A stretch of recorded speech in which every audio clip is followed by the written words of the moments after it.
Naslednji referat je pripravila Marjetka Podjert iz Univerze v Exetru, sicer pa domačinka v Beli krajini, iz Bele krajine, tako da bo imela taki dvojni pogled, teoretski in pa domačinski. Trenutno dogajanje v Evropi pa bo komentirala skozi Saidovo perspektivo.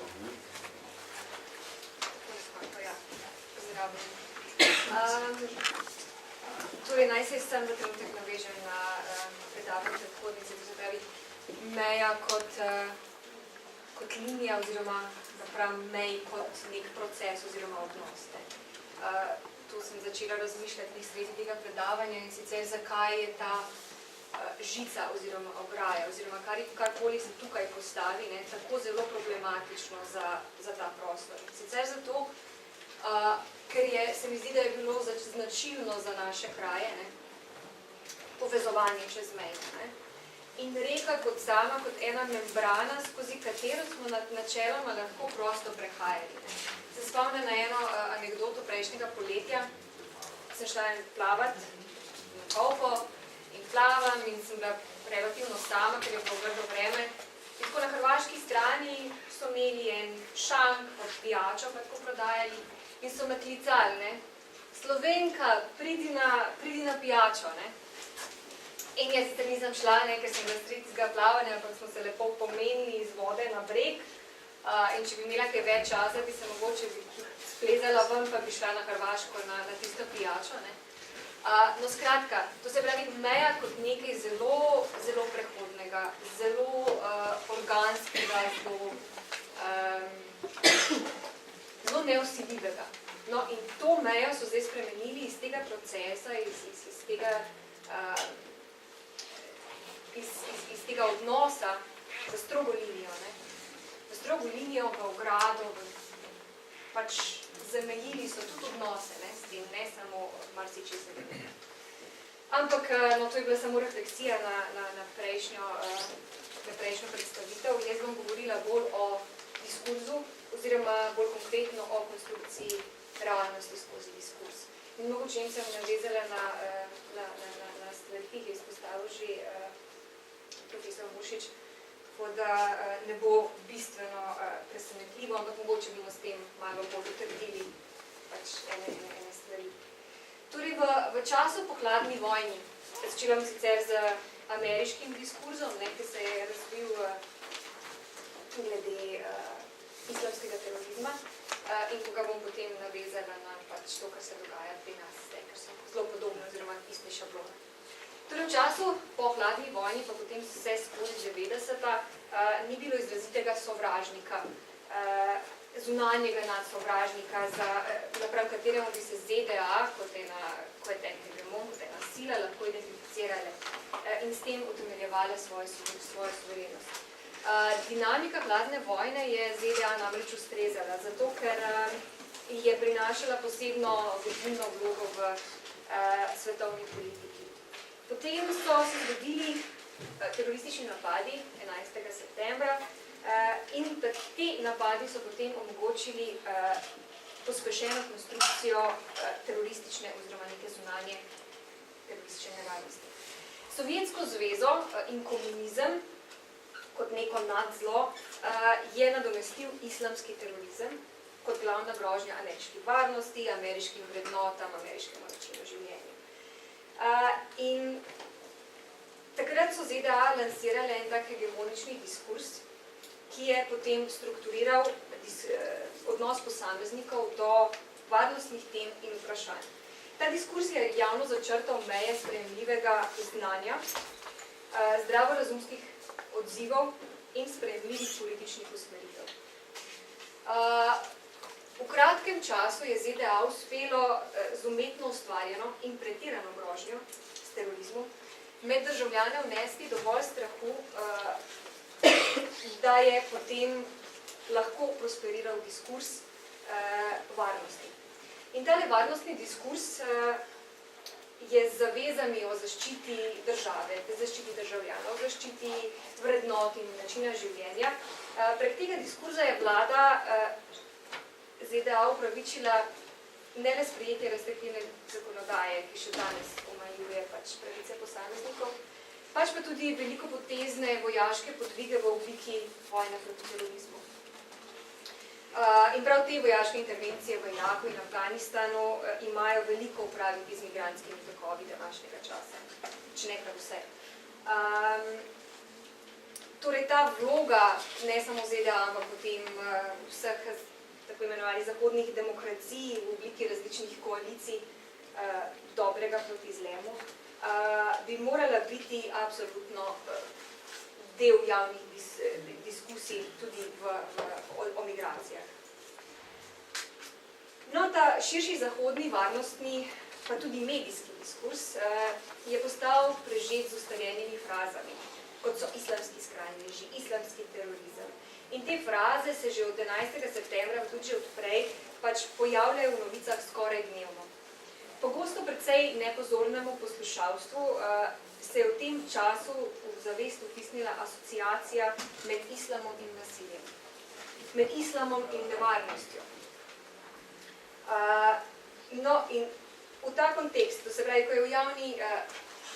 ko je javni prostor zasedla migrantska kriza in so se začele demografske analize prihajajočih ljudi, je bilo treba le nakazati pač na to večinsko veroizpoved migrantov, da se je do njih oblikovalo negativno mnenje. Kombinacija z varnostnim diskurzom o možni infiltraciji teroristov Islamske države je dodatno utrdila že dobro znano asociacijo med islamom in terorizmom. Tako je bil diskurz o migrantih umeščen v šablone diskurza o islamskem terorizmu. V diskurzu o migrantih je bilo tako opaziti prepoznavne vzorce konstrukcije sovražnika, kot so orientalizacija, omalovaževanje in kriminalizacija. In to vse z namenom ustvarjanja umetne in neživljenjske ločnice med njimi in nami, med slabimi in dobrimi, med zlom in dobrim. Te vzorce je potrebno podrobneje predstaviti, če hočemo spodbujati zavedanje in kritično razmišljanje o vsebinah, ki se pojavljajo v javnem diskurzu. Praksa tako imenovanega drugačenja pri ustvarjanju zunanjega sovražnika razčloveči migrante in tako zmanjša občutek odgovornosti do sočloveka in ga nadomesti z destruktivnim odnosom do vsega, kar je drugačno. Razčlovečenje se kaže že pri samem poimenovanju. Govori se o migrantski krizi, pri čemer pa kriza ne označuje težav, s katerimi se soočajo ti ljudje, ampak naš odnos do nastale situacije. Migranti so v tem splošnem diskurzu obravnavani kot homogena skupina, kot grozeča masa in so predstavljeni javnosti preko prav tako grozečih statistik. Seznanjanje z osebnimi zgodbami posameznikov, poglabljanje znanja o politični situaciji, ki je privedla v izhodiščnih državah do premikov ljudi, in osnovno znanje o dogodkih, ki so destabilizirali te države, je potisnjeno na periferijo javnega diskursa. Čeprav so to ključne teme pravzaprav za razumevanje nastale situacije in za ustrezen odnos do nje, pa tudi za razblinjanje strahu. Kar polni javni prostor so politični in medijski produkti, ki so oropani vsakega relevantnega konteksta in so zato in tako prepuščeni manipulaciji. Posebno učinkovito orodje tovrstne manipulacije z javnostjo je že omenjeno umeščanje migracij v kontekst varnosti. Ustvarjanje strahu je ena bolj učinkovitih strategij družbenega nadzora. Koncept migrantov tako postane družbeni konstrukt, ki ustreza določenim političnim interesom in je uporaben pri ustvarjanju politične realnosti, ki te interese zadovoljuje. Javnosti postanejo naenkrat bolj nagnjene k strinjanju z ekstremnimi varnostnimi ukrepi, pa tudi nenazadnje z vojaškimi intervencijami, ki bi sicer morale sprožiti javne polemike in nasprotovanje. Pogosto je celo zaslediti odklonilen odnos do alternativnih razlag ali predlogov alternativnih za reševanje situacije. Za politiko strahu je značilno rušenje kredibilnosti alternativnih pristopov. Te so posledično označeni za naivne in tako pač delegitimizirane. In prav ta delegitimizacija drugače mislečih, kritičnega razmišljanja in želje po poglobljenem razumevanju tako pripravi plodna tla za izkrivljanje dejstev, ki omogoči konstrukcijo podobe sovražnika. Kot že omenjeno, konstrukt radikalnega islama ni nov, čeprav je po 11. septembru doživel razcvet. Pojem orientalizacija, ki je predstavil na primer ravno Edward Said, označuje globoko zakoreninjene etnocentrične kulturne stereotipe od nezahodnjaških drugih. V povezavi z muslimani in islamom so najbolj razširjeni stereotipi prepirljivost, bojevitost, moralna izrojenost, neracionalnost in dvoličnost. Tipični prikazi muslimanov v političnem diskursu, v medijih in zabavnih, zelo zabavnih vsebinah se že desetletja pojavljajo v kontekstu nasilja, grožnje, ekstremizma, fundamentalizma in seveda terorizma. Te posplošitve so izjemno razširjene in obstojne, morda kot pravi Said zato, ker odražajo globje družbeno-kulturne strahove in stereotipe. Te pa izhajajo še iz časov imperializma, to se pravi, to se vleče že dolgo časa in se je do dobra usidralo pač v ta kulturni prostor. Tako ni presenetljivo, da je danes v javnosti precej razširjeno prepričanje, da migranti prihajajo iz popolnoma drugačnih družbenih sredin, kjer so vrednote fundamentalno drugačne ali pa jih celo sploh ni. No, naslednja stopnja konstrukcije sovražnika je omalovaževanje. To v principu izhaja iz poenostavljenega ločevanja celih skupin ljudi na absolutno dobre, recimo Slovenci, kristjani, in absolutno slabe, Arabci, muslimani. Pri obravnavi migrantov in na oblikovanju mnenj v javnem prostoru v Evropi začelo deliti prihajajoče ljudi na begunce in na ekonomske migrante. Nadaljevalo se je potem z ustvarjanjem arbitrarne razlike med pravimi begunci, to se pravi tistimi, ki ostanejo v prvi varni državi, in migranti, kar potem čudežno pač begunci postanejo, če se nočejo zadovoljiti z večletnim stagniranjem v najbližjih begunskih taboriščih. Ampak si želijo pač ustvariti neko normalno življenje ali pa vse pogoje za to.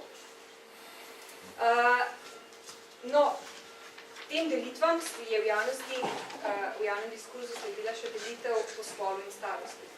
Ženske in otroci naj bi bili pogojno še upravičeni do pomoči, čeprav tudi zdaj se pač ta diskurs napreduje, je tudi to že pod vprašaj postavljeno sicer. No, ampak načeloma naj bi bile ženske in otroci naj bi bili še vedno upravičeni do pomoči. Medtem ko so bili že v osnovi mladi moški postavljeni v eno šizofreno vlogo, kjer so bili po eni strani nosilci neke organizirane teroristične muslimanske invazije Evrope, po drugi strani pa preveč strahopetni, da bi se bojevali za dom in domovino. Pač, čeprav se noben seveda v tem spraševal proti komu, s kakšnim namenom, za koga točno naj bi se borili. To je pač karkoli, kar gre malo bolj v globino, je zanemarjeno v takih diskusijah. Del konstrukcije sovražnika je tudi kriminalizacija migrantov. Ta se začne že na sistemski ravni, torej na ravni odziva evropskih držav do prišlekov. Z njimi se ukvarjata vojska in policija in ne, na primer, ministrstva zadolžena za socialne zadeve. V javnosti se kriminalizacija potem stopnjuje s poudarjanjem individualnih izpadov. Pri tem se namerno zanemarja heterogenost migrantov kot skupine ali pa siceršno zgledno obnašanje večine migrantov. Tako se pretirano krepi strah pred izgredi, pred krajami, pred nasiljem, posilstvi in terorističnimi napadi. Z dehumanizacijo, segregacijo, radikalizacijo domačega prostora in odklonilnim odnosom do migrantov nasploh pa se ustvarjajo tudi pogoji za potencialno resnično radikalizacijo teh ljudi. Ljudi, ki se vsak dan soočajo z nestrpnostjo in sovraštvom. Namesto, da bi bili sprejeti in vključeni v družbo. Lahko se zgodi, da bo prihodnost navsezadnje postala, da bo v bistvu ta prihodnost postala podobna tem predstavam, ki se zdaj uporabljajo kot argument proti temu, da se sprejme migrante. Toda ta prihodnost bo posledica in odraz globoko spornega političnega in družbenega odnosa, našega odnosa, se pravi zahodnega evropskega do migrante, in nekakšnih njihovih inherentno negativnih lastnosti. V tej distopični prihodnosti bodo paradoksalno najbolj glasni tisti, ki da so že od nekdaj opozarjali na migrantsko-islamistično nevarnost. Pričemer bodo popolnoma zanemarili lastno odločilno vlogo pri materializaciji sovražnika, ki so ga ustvarili s svojimi besedami dejanji.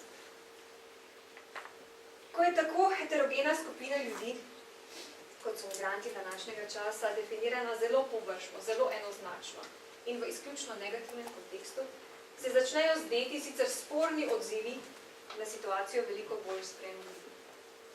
Migracije so postavljene v kontekst eksistencialne nevarnosti evropskih narodov. V političnih in medijskih agendah so nesorazmerno prioritizirane napram drugim težavam, s katerimi se soočamo, kot so recimo okoljski problemi, družbena neenakost, razne bolezni, zdravstvene težave in tako naprej. Torej, naj povzamem potem še ključne poudarke. Zagotavljanje naše varnosti pred to prihajajočo grožnjo tujega je postalo imperativ, ki opravičuje ekstremne mere, ni izključena celo uporaba sile. To vrstno konstrukcijo realnosti smo opazovali že po 11. septembru, danes pa se ponavlja v povezavi z migracijskimi tokovi. Za to konstrukcijo realnosti je popolnoma irelevantno, ali obstaja resnična eksistencialna nevarnost. Dovolj je, da se situacijo prek specifičnih retoričnih struktur postavi v kontekst prožbe. Če se spomnimo na primer vojne leta ob osamosvojitvi in potem, ko je se nadaljevala na Hrvaškem, ko je nedaleč od te meje, ki zdaj mora biti tako zelo zaščitena pred ljudmi, ki bežijo pred vojno, ko je bila realna nevarnost do neke mere, ko so bili tanki, ko se je streljalo, ko je bilo slišati vse to, takrat ni bilo nobene meje postavljene. Na kraj pameti ni nikomer prišlo, da bi začel zapirati mejo med Slovenijo in Hrvaško. Torej, ko javnost sprejme in ponotrani varnostni diskurs, postane konstrukcija realnosti, v kateri nas migranti ogrožajo, popolna. In na podlagi tega se oblikuje nabor primernih odzivov. Migrantov kot zunanjega sovražnika, kot eksistencialne nevarnosti, zatorej ne sprejemamo. Jim ne pomagamo, pa se pred njimi zavarujemo, ogradimo sebe, zagradimo njih, ločimo jih od naše družbe, da ne bi ogrozili našega načina življenja in naših vrednot. Navsezadnje se lahko prepričujemo, da so si ljudje, ki so zdaj ujeti za zaprtimi mejami, ali pa ki so ujeti v slamih, kot je francoska džungla, da si zaslužijo te nečloveške pogoje, v katerih so se znašli. Zakaj bi mi od oblasti zahtevali, da jih dostojno skrbijo in upoštevajo zaveze ne samo mednarodnih konvencij, ampak tudi osnovne človeškosti? Zakaj? Ker si tega ne zaslužijo. Ne rabimo tega zahtevati in smo zatorej nimamo več te obveze. In ravno ta izguba človečnosti in lastnih vrednot je trenutno najbolj realna nevarnost, ki preti naši družbi. Ko je sovražnemu govoru dovoljeno nebrzdano širjenje, ko se vrstijo javni napadi na drugače misleče in ko vojska dobiva vedno širša pooblastila in ko smo navsezadnje pripravljeni žrtvovati dobršen del lastnega ozemlja, vključno s Kolpo, malo lokal patriotizma, najlepšo, najčistejšo in najtoplejšo reko v Sloveniji, na oltarju lastnih strahov, fizična realnost, kar naenkrat postane podobna realnosti, ustvarjeni preko diskurza in ta dodatna legitimnost. meja med nami in njimi postane kar preveč otipljiva in resnična. Prav tako pa tudi meja med nami in našo lastno človečnostjo. Hvala.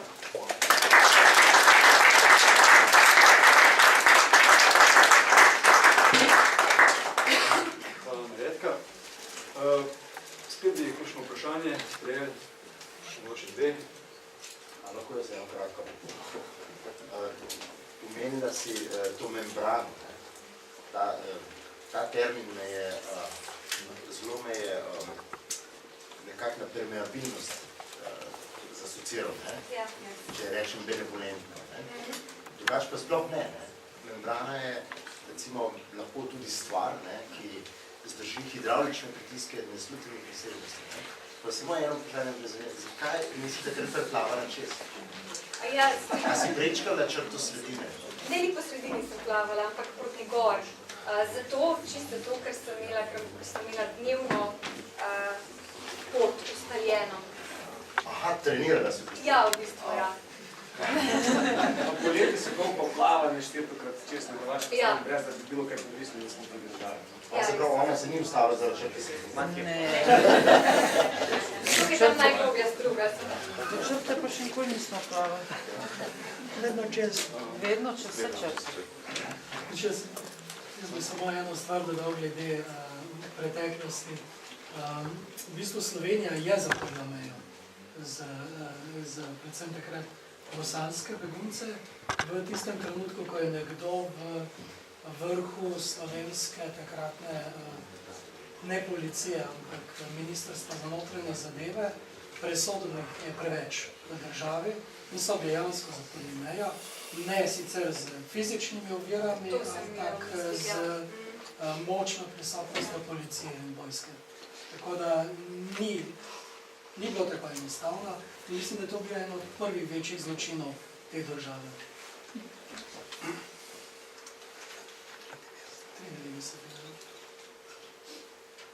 Hvala.